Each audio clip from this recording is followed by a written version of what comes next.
Hace 2 semanas hicimos unos versículos anteriores, vimos los versículos del 4 al 11 y aprendimos que tenemos una lucha constante, continua con el pecado. El pecado está principalmente en nosotros mismos, nuestros deseos, las cosas que queremos hacer. Y en esa lucha que tenemos contra el pecado, debemos recordar que para poder luchar contra el pecado, el Señor nos disciplina, ¿cierto? Y aprendimos que hay una diferencia entre el castigo y la disciplina. El propósito del castigo es principalmente llevar una venganza de parte de Dios a sus enemigos. El castigo de Dios es eterno, pero la disciplina tiene el propósito de crear virtud en los hombres, que seamos hombres y mujeres virtuosos. El castigo de Dios es eterno, la disciplina de Dios es temporal. También en el castigo Dios es juez. En la disciplina Dios es Padre. En el castigo está dirigido a los enemigos de Dios. La disciplina está dirigida a los hijos de Dios. En el castigo el objetivo es la meta. En la disciplina la justicia es la meta, el que seamos justos. Entonces aprendimos que Dios nos disciplina por tres propósitos, con tres razones. Primeramente, la prevención, para prevenir que pequemos.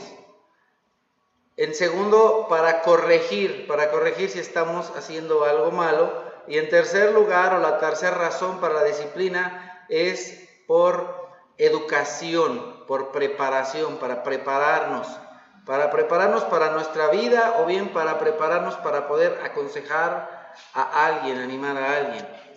También vimos que cuando somos disciplinados podemos estar en dos riesgos. Uno, el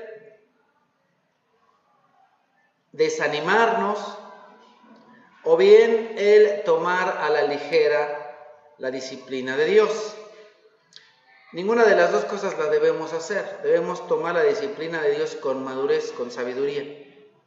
Y también vimos los frutos que produce la disciplina. Cuando Dios nos disciplina, hay tres frutos en cada uno de nosotros: la santidad, la justicia y la paz. Somos hombres y mujeres más santos, más justos y estamos en paz. Hasta ahí nos quedamos la semana pasada y el día de hoy vamos a comenzar en versículo 12. Por lo tanto, ¿por qué? Por lo tanto, porque estamos luchando contra el pecado. Por lo tanto, porque el Señor nos disciplina para que podamos luchar contra el pecado. Porque somos hijos de Dios, porque somos amados de Dios. Porque Dios al que toma por hijo lo disciplina. Porque Dios al que ama disciplina. Entonces, ya que tenemos muestra de personas que por fe pasaron por muchas circunstancias difíciles en su vida, y ya que Dios nos ha tomado como hijos, por lo tanto, debemos que renovar las fuerzas de las manos caídas y de las rodillas debilitadas. Anteriormente se nos mencionó que la vida cristiana es en cierto modo una carrera más parecida a un maratón, una carrera larga, una carrera que muchas veces es pesada. Dios no nos promete que la vida cristiana es fácil, es sin problemas, es sin conflictos. La vida cristiana es una vida desgastante, es una vida difícil, es una vida con problemas, y se nos ha ejemplificado como una carrera, ¿verdad? La carrera cristiana. Una de las cosas que una persona que corre aprende, o cuando tú ves a un corredor, te das cuenta, a lo mejor tú nunca has corrido. A lo mejor lo más que has es corrido por las tortillas, ¿verdad? Y de ahí no has pasado, ¿verdad? Corres 5 minutos y ya. Pero si tú en alguna ocasión has podido participar en una carrera, pues a lo mejor no muy grande, digamos de unos 5 kilómetros o 10, o has visto en televisión o en algún documental, programa, película a un corredor, te vas a dar cuenta que cuando los corredores se cansan, tienden a bajar las manos. Cuando un corredor baja las manos, está ya cansado, ya se ve su cansancio, se ve su fatiga. El cuerpo está diseñado de tal manera que cuando uno corre, mueve las manos. Entonces cuando la persona deja de mover las manos, se nota su cansancio, su fatiga, su desgaste. Por eso es que el Señor nos dice, renueven las fuerzas de sus manos cansadas y de las rodillas debilitadas. Es importante saber que cuando un corredor llega al punto en el que baja las manos, prácticamente se ha dado por vencido. Y el corredor tal vez puede empezar a enfocarse en sus piernas, en sus rodillas, que se le tambalean, que siente que se le desvanecen, que se le doblan. Dirían mi abuelita que se le desgasta, que se desguanzan, ¿verdad? Desguanzan. No busqué si la palabra existe en el diccionario de la Real Academia de la Lengua, pero así decía mi abuela y así de mi madre. Ya se desguanzó. Bueno, así tú puedes ver a un corredor desguanzado, ¿verdad? Agüitado, aguado. ¿Y qué es lo que la persona cuando está así debe pensar? ¿En qué debe pensar? No en sus piernas, sino en la meta. ¿Recuerdan? Hace algunas semanas la Escritura nos decía, pongan su mirada en Jesús, el autor y consumador de la fe. Cuando más cansado te sientes, lo que más debes hacer es poner tu mirada en la meta, en el objetivo. Tus ojos tienen que estar puestos en la meta. Si bajas la mirada, si bajas los brazos, no vas a llegar a la meta. Tus ojos siempre tienen que estar puestos en la meta. Para llegar a la meta tienes que tener tus ojos puestos en la meta. Siempre, siempre. ¿De dónde se toma este pasaje? Recordamos que mucho de lo que está escrito en el Nuevo Testamento, principalmente en las cartas de los apóstoles, es tomado del Antiguo Testamento. Esto es una referencia a Isaías capítulo 35.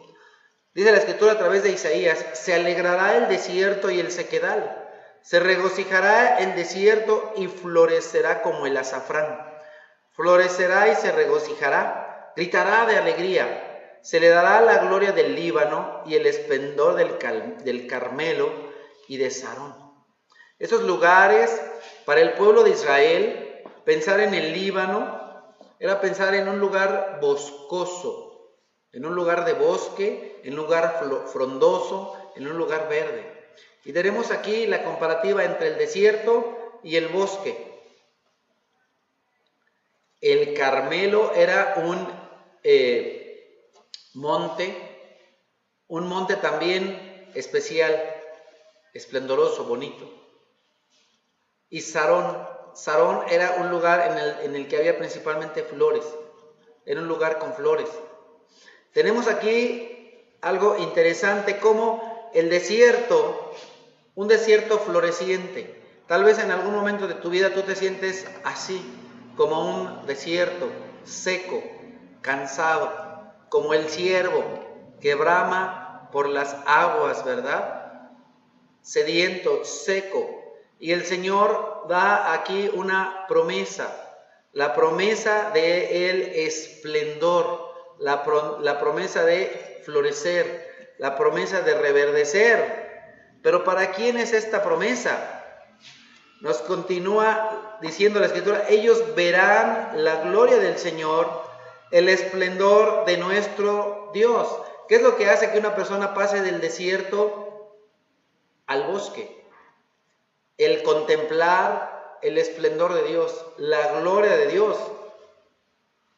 Continúa diciendo: fortalezcan las manos débiles, afirmen las rodillas temblorosas, digan a los de corazón temeroso, sean fuertes, no tengan miedo. Su Dios vendrá. Entonces, para todos aquellos temblorosos, débiles, en algún momento tú tal vez te has sentido débil, ¿qué es lo que tienes que hacer? Tienes que dejar de pensar en tus debilidades. Debes de dejar de pensar en tus manos cansadas, en todos tus problemas, y comenzar a enfocarte ¿en quién? En Dios, en las promesas de Dios, en que Dios vendrá. Su Dios vendrá con venganza, con retribución divina, vendrá a salvarlos. Nos desgastan los problemas, nos desgastan las dificultades, nos desgastan las luchas, que es lo que veníamos diciendo en versículos anteriores, en la lucha que ustedes libran contra el pecado. El pecado fue derrotado en una cruz por medio de Cristo Jesús, pero aunque ya fue derrotado, todavía sigue pataleando, todavía sigue dando lata. Pero el Señor va a venir a destruirlo por completo. Esa es nuestra esperanza. Y por medio de esta palabra nos tenemos que fortalecer, nos tenemos que animar. Continúa Dios diciendo a través de Isaías: se abrirán entonces los ojos de los ciegos y se destaparán los oídos de los sordos. Saltará el cojo como un ciervo. Al día de hoy nosotros, de una manera parcial, nuestros ojos también ya se han abierto. ¿Por qué? Porque hemos conocido al Dios de la Biblia, al Dios de la verdad, a Jesucristo nuestro Salvador. Entonces nuestros ojos ya se comenzaron a abrir, y todavía no hemos visto toda la gloria y todo el esplendor de Dios, pero ya desde ahora podemos y debemos empezar a gozar de esa libertad que tenemos en Dios, de la gloria de Dios. Y tenemos que gritar de alegría. Y gritará de alegría la lengua del mudo, porque las aguas brotarán del desierto y torrentes del sequedal. ¿Qué es lo que dice el Señor Jesús? Vengan a mí todos los que estén cansados, fatigados, vengan a mí los que estén sedientos, porque yo soy ¿qué? El agua viva. Pero también el Señor nuestro Dios nos dice que nosotros también somos ríos de agua viva, y que de nosotros brotará esa agua, el agua de vida, el agua de vida. Y entonces, en el versículo 8 dice: habrá allí una calzada que será llamada camino de santidad, y en ese camino, al camino al cual tú y yo estamos llamados a andar. No viajarán por ella los impuros, ni transitarán por ella los necios. Será solo para los que siguen el camino. ¿Cuál camino? Yo soy el camino, la verdad y la vida. El que cree en mí no morirá jamás. Él es el camino, y nosotros tenemos que seguir por ese camino que se nos ha trazado. El camino se nos ha trazado, se nos ha marcado, pero nosotros lo tenemos que caminar, lo tenemos que andar, lo tenemos que hacer. Parece contradictorio, pero no lo es. Dios nos dice: este es el camino, pero nosotros tenemos que hacer al mismo tiempo ese camino. No habrá allí ningún león ni bestia feroz que por él pase, allí no se les encontrará, por allí pasarán solamente los redimidos, tú y yo. Estamos llamados para ir por ese camino. Y volverán los rescatados por el Señor y entrarán en Sión, pero no en la Sión terrenal, sino en la Sión celestial, en la Sión eterna, en el monte santo de Dios, en la Jerusalén eterna, coronados de una alegría eterna. Los alcanzarán la alegría y el regocijo, y se alejará la tristeza y el gemido. Amado hermano, tal vez estás cansado, tal vez sufres. Tu sufrir no es para siempre, tu cansancio no es para siempre, porque Dios te promete descanso, descanso eterno. Por tanto, renueven las fuerzas de sus manos cansadas y de sus rodillas debilitadas. Ahora, cuando la Escritura nos dice renueven sus fuerzas, es importante que no solamente renueve mis propias fuerzas, sino también ayude, anime a mis hermanos, a mis compañeros de camino a renovar sus fuerzas. Hacer sendas derechas, hagan sendas derechas. Cuando el Señor nos dice que hagamos sendas derechas, nos lleva, nos invita, nos pide que estas sendas derechas sean para que nosotros seamos ejemplo para quienes, para nuestros compañeros de camino. Es importante que yo cuide el camino por el que voy. Es más, la Escritura en el original, cuando habla de hacer camino, hacer sendas derechas, entonces ¿quién tiene que hacer la senda? Yo tengo que hacer una senda. Yo tengo que hacer un camino. ¿Y para qué yo tengo que hacer un camino? Para que mis propios pies no se rompan, no se lastimen. Lo que yo ya traigo lastimado, porque hay cosas que por mi propia vida, por mis propios errores, por mis propias fallas, yo mismo me he lastimado. Cuando yo hago el camino derecho, entonces mis pies se dejan de lastimar, mi cuerpo se deja de lastimar. Y entonces empiezo a sanar. Han de saber que, por ejemplo, si una persona está lastimada de un pie, lo peor que puede hacer es caminar chueco.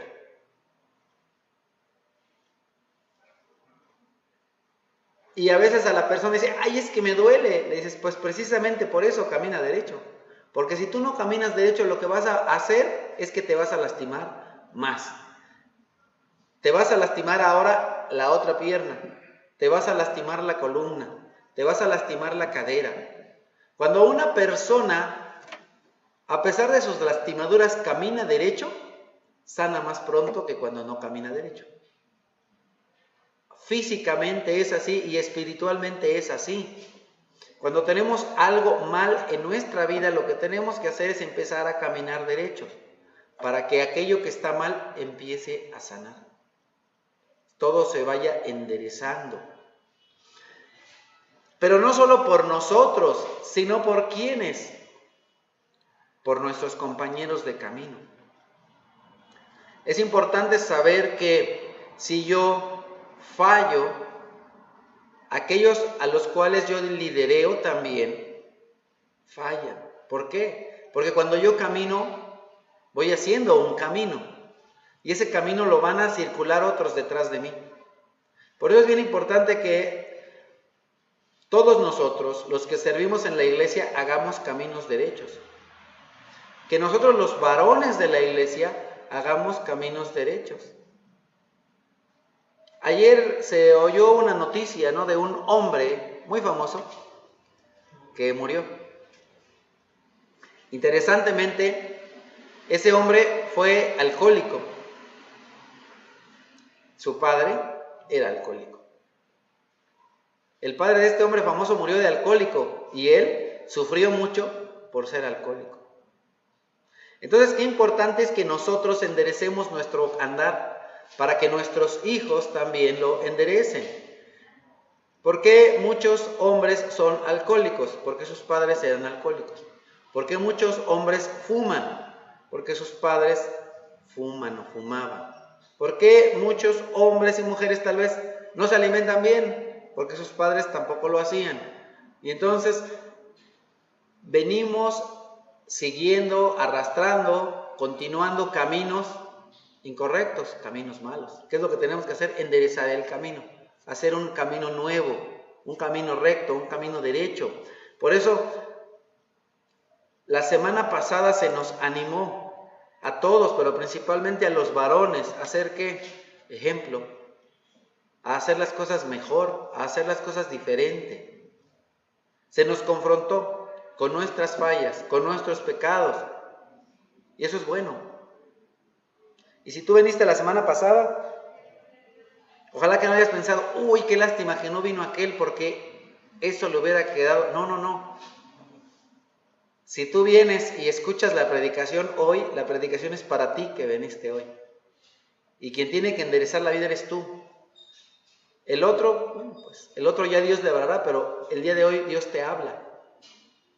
La predicación es para ti. Y la de la semana pasada también fue para ti.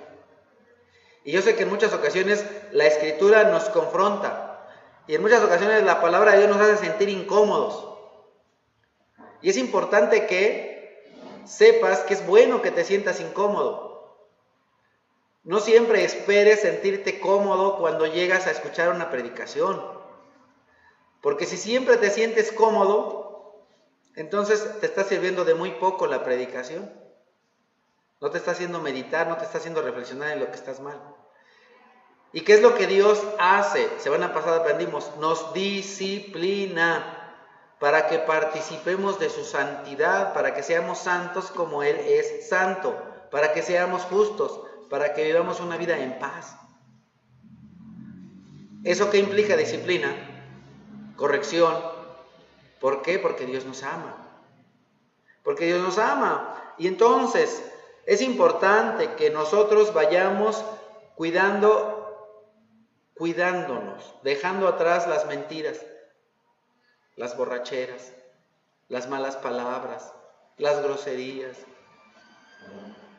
dejando atrás las mentiras, los chismes, las divisiones, los conflictos. Hay que dejar atrás todo eso, las faltas de perdón. Si quieres que tus hijos se amen, ¿qué es lo que tienes que hacer? Amarlos. Con tristeza me ha tocado ver a más de un padre de familia hablar mal de sus hijos. Y hablar mal de alguno de sus hijos en frente de los otros hijos. Creo yo que es una de las peores cosas que un papá o mamá puede hacer. Hablar mal de uno de sus hijos. ¿Por qué? Porque entonces los otros hijos, ¿qué van a hacer? Hablar mal también del hermano. ¿Por qué muchos jóvenes hablan mal de sus hermanos? Es lo que sus mismos padres les enseñan. Ay, tu hermano, bien flojo. Ay, tu hermano, bien cochinón. Ay, tu hermano, bien desordenado. Entonces los hijos que dicen, mi hermano desordenado, mi hermano cochinón, mi hermano flojo, mi hermano. ¿Y quién les enseñó eso? ¿Tú, papá? ¿Tú, mamá? Entonces, no es toda la culpa de los hijos, es de nosotros, porque es lo que estamos sembrando en sus mentes, en sus corazones. En cambio, amo a mi hijo, lo perdono, lo animo. Entonces soy un ejemplo para que mis hijos amen a sus hermanos. Para que mis hermanos en la iglesia amen a sus hermanos. Entonces, ¿quieres que tus hijos sean trabajadores? Sé trabajador. ¿Quieres que tus hijos sean responsables? Sé responsable. ¿Quieres que tus hijos lean la Biblia? Lee la Biblia. ¿Quieres que tus hijos oren? Ponte a orar. ¿Quieres que tus hijos o tus hermanos hagan tal o cual cosa? Hazlo tú. Sé el ejemplo. Haz sendas derechas para tus pies. Sendas derechas sobre las cuales puedan caminar tus descendientes. Hay personas débiles en la iglesia. Nosotros podemos ser su aliento, su ánimo, su ejemplo para seguir adelante. Pero también nosotros podríamos ser su mal ejemplo para alejarse de Dios, para alejarse de la iglesia, para ponernos como pretexto. Pues ya ves, que eso es ser cristiano, yo por eso no voy a la iglesia. Qué terrible, ¿no? Qué terrible. Continúa la escritura aquí animándonos, y hace como 3 o 4 semanas la escritura nos decía en la carta también de los Hebreos: animémonos unos a otros, se recuerdan, al amor y a las buenas obras. ¿Cómo es que tú animas o motivas a otros al amor y a las buenas obras? Haciéndolo tú, siendo su ejemplo. Entonces, no es correcto que yo me pare aquí y que diga: hermanos, los invitamos a la reunión de varones, y yo no voy. Hermano, los invitamos a matrimonios, y yo no voy. Hermano, ponte a orar, pero yo no oro. O que una mujer diga: ay, ¿por qué no van a las reuniones de mujeres? Y tú no vas. Entonces es importante que los que lideramos en la iglesia estemos ahí en primer lugar, en la oración, en las reuniones de matrimonios, en las reuniones de varones, en todo. ¿Para qué? Para ser ejemplo de los demás. Es importante ser ejemplo. No seamos, como la escritura dice, ciegos guiando a otros ciegos. Nuestra mirada tiene que estar puesta en Jesús. Nuestro ejemplo principal es Jesús. Tenemos que ir por ese camino que Él ya nos ha dicho: vete por aquí. Ahora tenemos que caminar por ahí.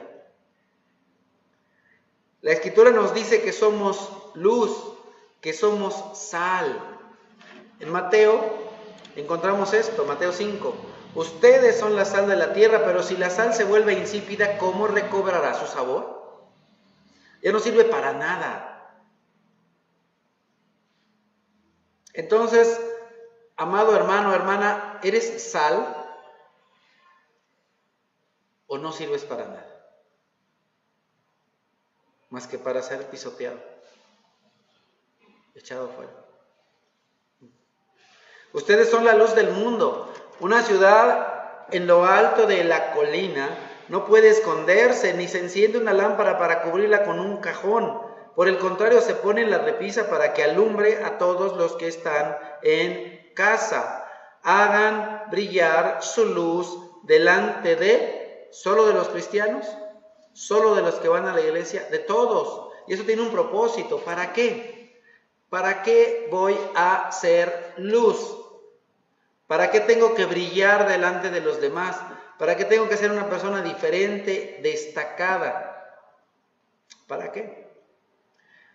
Para que ellos puedan ver las buenas obras de ustedes y alaben al Padre que está en el cielo. Oye, ¿ya viste esta mujer? Era bien chismosa y ya no es. Alabado sea Dios, qué barbaridad. Oye, ¿ya viste ese hombre? Era bien flojo. No daba el gasto. Se iba a echar ahí sus chupetines y se gastaba más de la mitad del sueldo en vez de darle al sueldo. Sus hijos hasta nada más andaban así, ya ni digo, ¿verdad? Sin chanclas. Y ahora, no hombre, ahora se ve que sí da el gasto completo, ¿verdad? Ya no es flojo. Ya no es irresponsable. Y entonces, ¿qué dicen? Alabado sea Dios, mira nada más, que bueno. Oye, este cuate era bien borracho y ahora yo no. Oye, alabado sea Dios, este cuate era bien fumarolo y ya no. ¡Wow! ¡Qué barbaridad! Alabado sea Dios. ¡Qué importante! Este cuate era nini y ahora ya no. Alabado sea Dios, ¿verdad? ¡Qué importante! ¡Qué importante! Este hombre antes decía: es que yo soy muy inteligente. Y ahora dice: Dios me dio la oportunidad. Continúa la escritura diciendo: busquen la paz con todos y la santidad. Dios nos ha hecho posicionalmente santos. Nosotros ya somos santos. ¿Y por qué somos santos? No por algo que hayamos hecho nosotros. Cuando nosotros leemos las cartas de Pablo a las diferentes iglesias, siempre dice: a los santos que están en Corinto. Corinto de veras que es una iglesia tremenda, ¿o fue? Se parece a muchas de las de hoy. Había borrachos, había envidias, había pleitos, había pecado sexual, había de todo. Pero al principio de la carta, Pablo dice a los santos que están en Corinto. Y uno dice, qué barbaridad, Pablo, ¿qué te dieron? ¿Cómo les dices santos? ¿Por qué les llamas santos? No por algo que hayan hecho ellos, sino ¿por qué? Por algo que hizo Jesús. Resulta que tú eres santo no porque seas bueno, sino porque Cristo murió en una cruz para apartarte del pecado.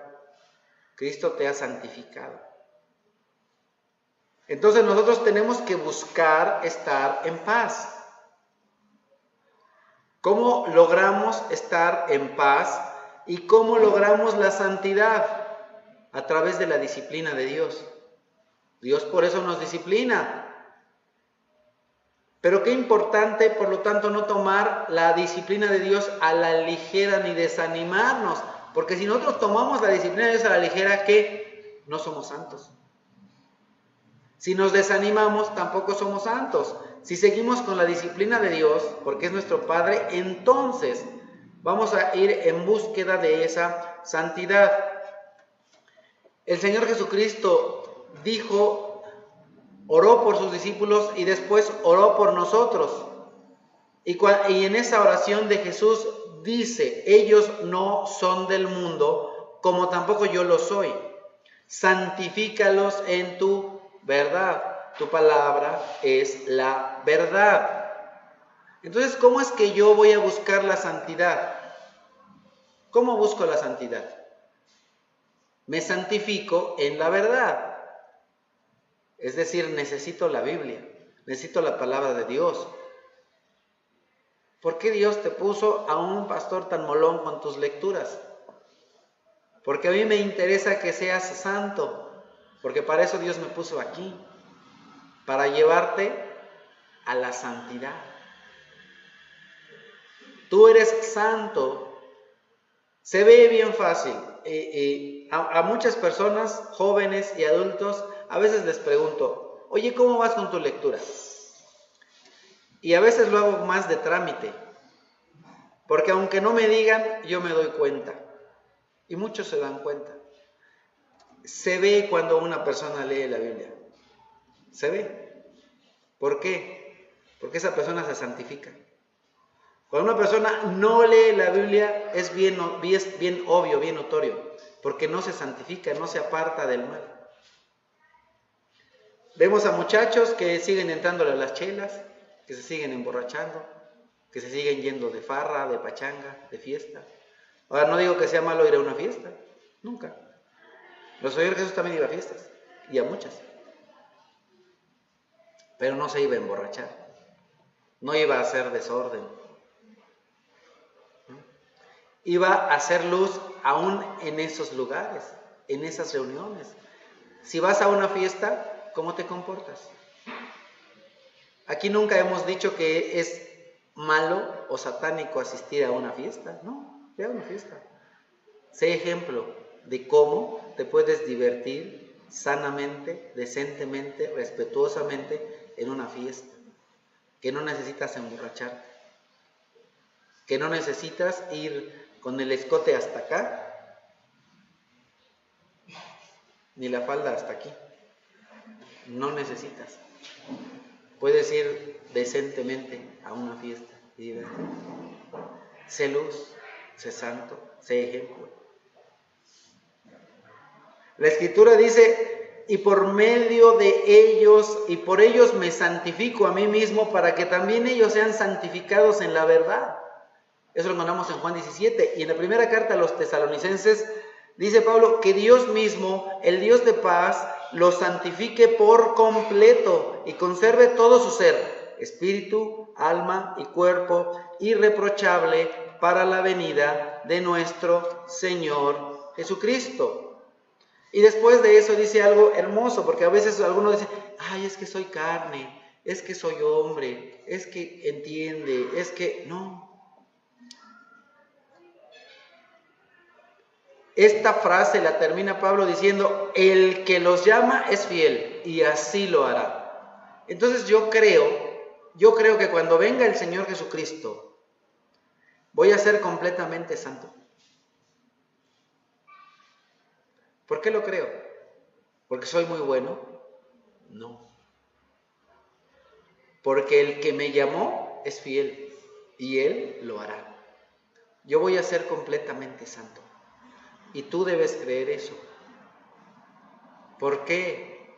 Porque el que te llamó cumple su promesa y Él te va a santificar completamente. Completamente para que tú seas irreprochable, para que no haya mancha, ni arruga, ni cosa semejante.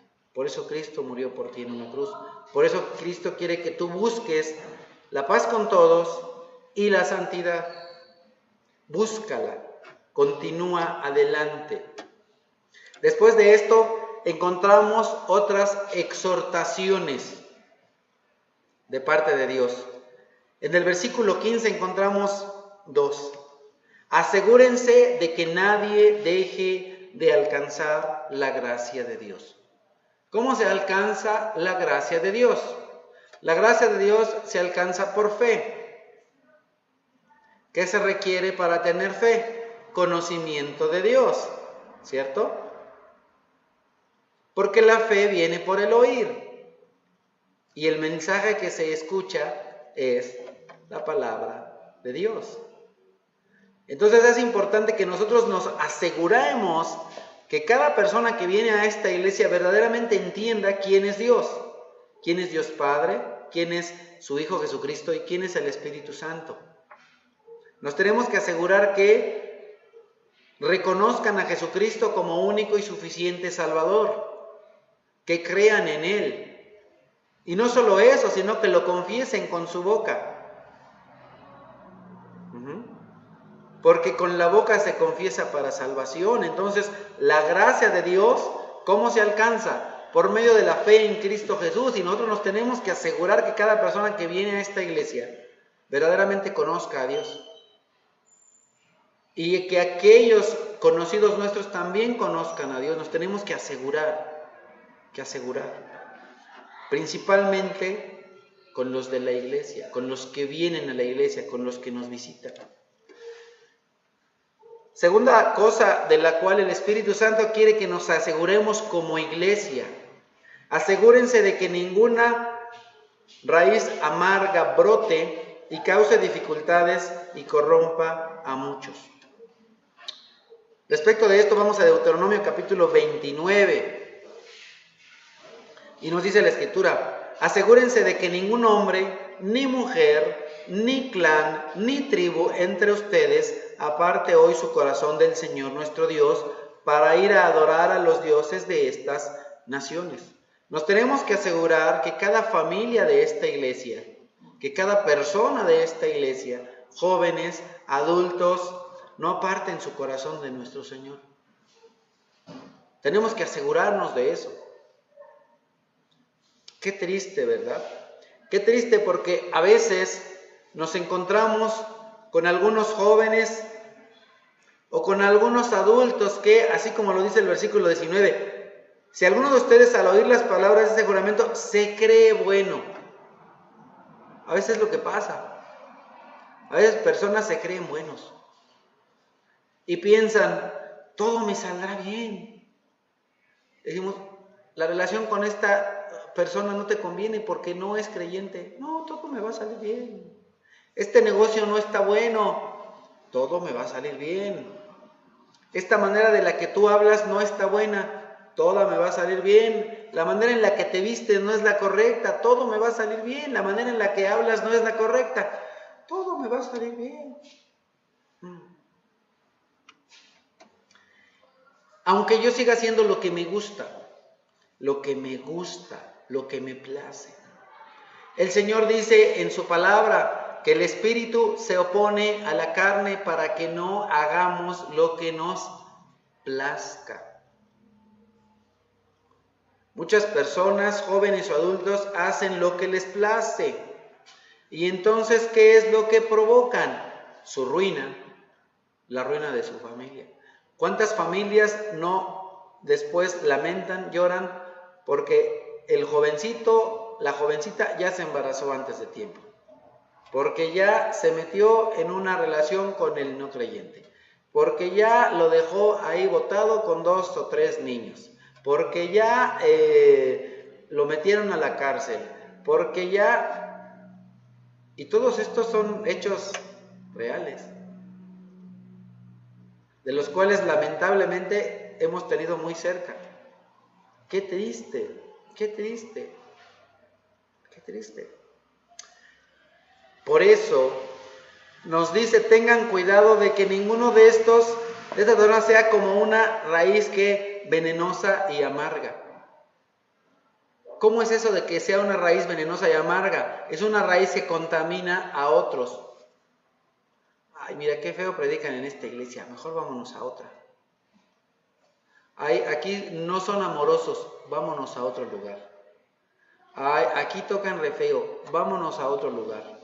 Aquí cuando cantan desafinan, vámonos a otro lugar. Aquí cuando... ¿No? Mejor vámonos a ver a Luis Miguel.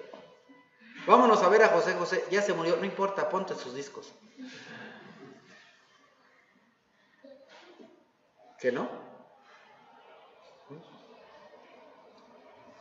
Pero qué triste fue decirnos adiós, ¿no? Y entonces tenemos ahí esa situación, esa raíz amarga que contamina a muchos, contamina a muchos. Ahora, espero que recuerdes la historia de los hijos de Isaac. Isaac tuvo 2 hijos.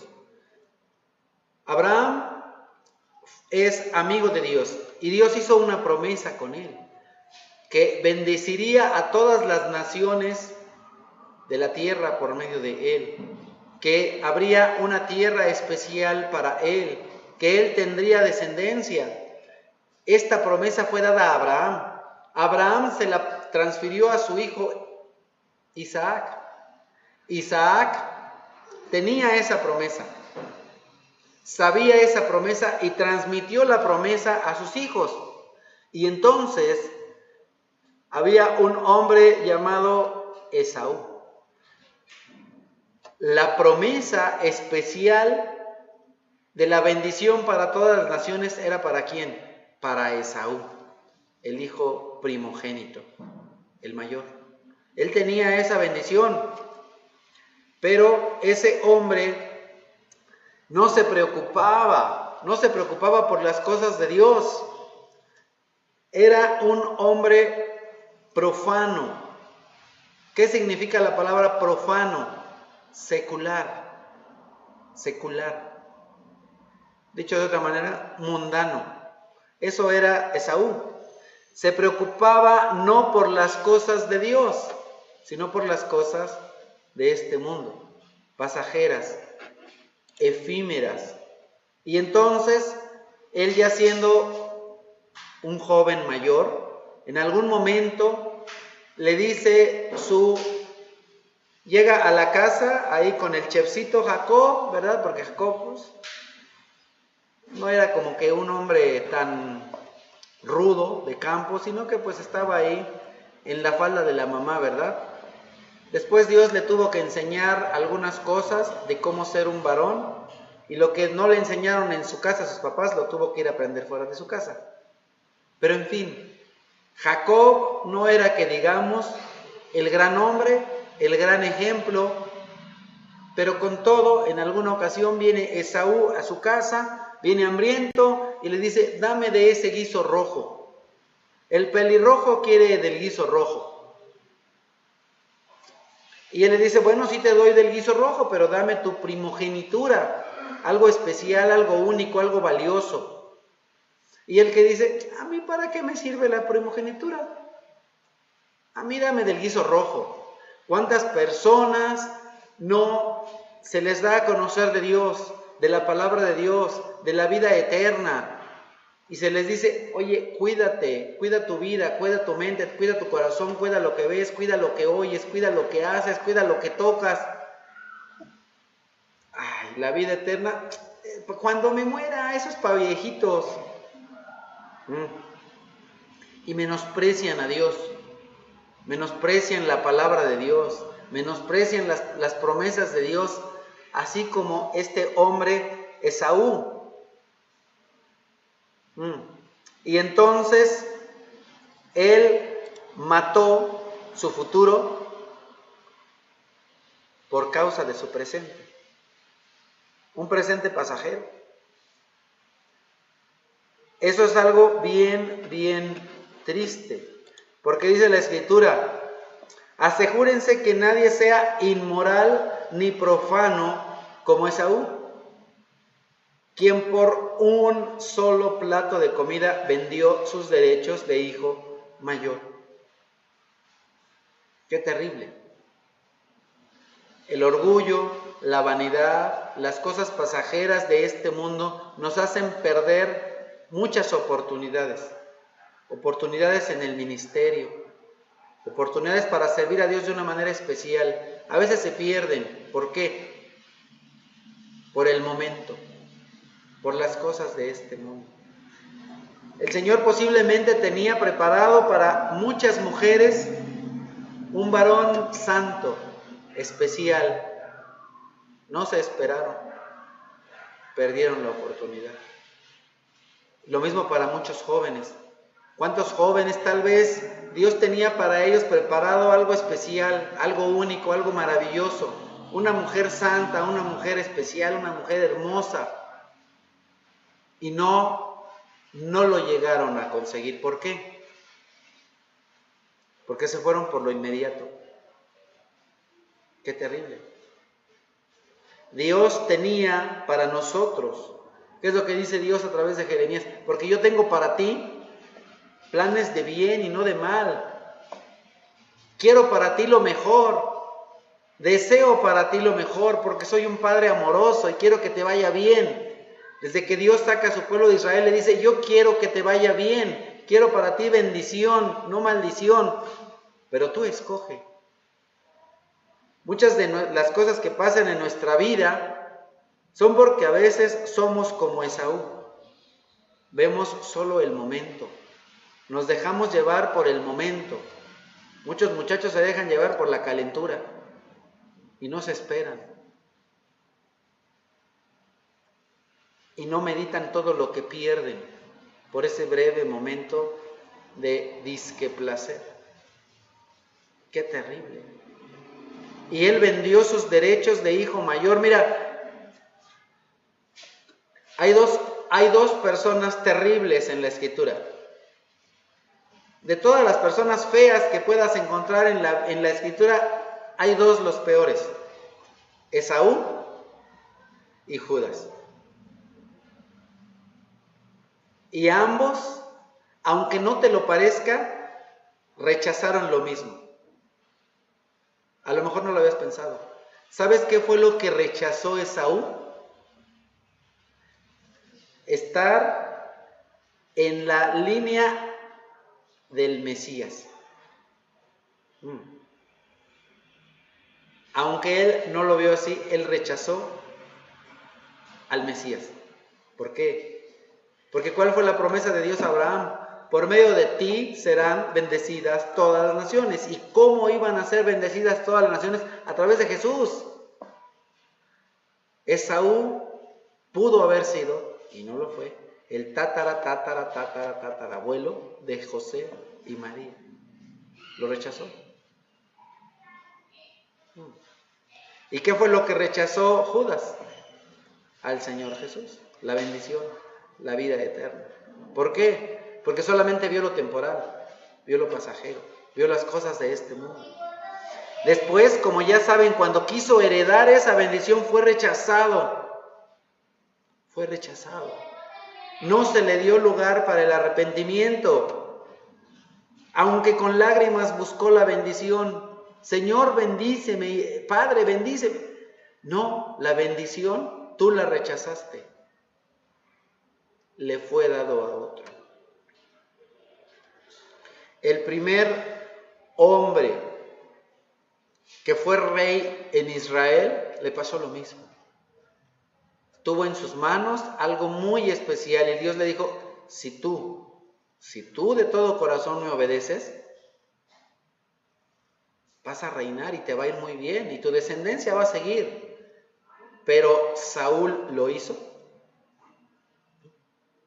¿no? Y entonces, él después, ¿qué pasa? Le dice el Señor, ya tengo a otro, porque tú me rechazaste. Porque ¿qué prefiere el Señor? ¿Los sacrificios o la obediencia? Porque la obediencia es mejor que los sacrificios. Qué terrible, ¿verdad? Y la rebelión es como la idolatría.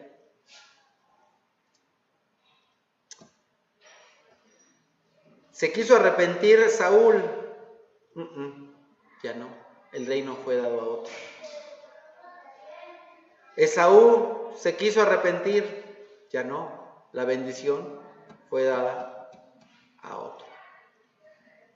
Por eso nos tenemos que asegurar que no haya en nuestra familia, en nuestra iglesia, alguien que sea inmoral y profano, que esté en busca de las cosas pasajeras de este mundo. Entonces, ¿qué aprendimos el día de hoy? Debemos 7 cosas. Número 1, tenemos que renovar las fuerzas de nuestras manos y de nuestras rodillas. ¿Y cómo renovamos las fuerzas? A través de las promesas de Dios. No dejando nuestra mirada, no quitando nuestra mirada de la meta, de las promesas que son hermosas. Segunda cosa que aprendimos, nuestro camino tiene que ser un camino recto. ¿Para qué? Para que aquello que estamos haciendo mal se corrija y para ser buen ejemplo de los demás. Tercer cosa, tenemos que buscar la paz con todos, en cuanto dependa de nosotros. Hay cosas que no dependen de nosotros. Ese no es nuestro problema. Pero todo lo que esté a nuestra mano, tenemos que buscar la paz con todos. Siguiente cosa que tenemos que hacer, buscar la santidad, buscar ser santos, es decir, apartarnos del mal, apartarnos del pecado. Las siguientes 3, estar seguros, asegurarnos de que nadie deje de alcanzar la gracia de Dios, es decir, que les quede claro a todos el evangelio de salvación. Asegurarnos que no haya raíces amargas, es decir, personas que se crean buenos y que no sigan el mandato de Dios y que corrompan a otros. Y última cosa, asegurarnos que nadie sea ni inmoral ni profano, mundano, como Esaú. Amado hermano, hermana, ¿cómo vas con estas cosas? Yo te exhorto, te animo a que todos juntos vigilemos a esta iglesia, que vigilemos nuestros propios pasos, que vigilemos nuestra vida. ¿Estás cansado? El Señor es tu fuerza. ¿Eres débil? Dios es el Todopoderoso. ¿Tienes falta de sabiduría? Dios es el que todo lo sabe. ¿Tienes algún temor? No hay nada imposible para Dios.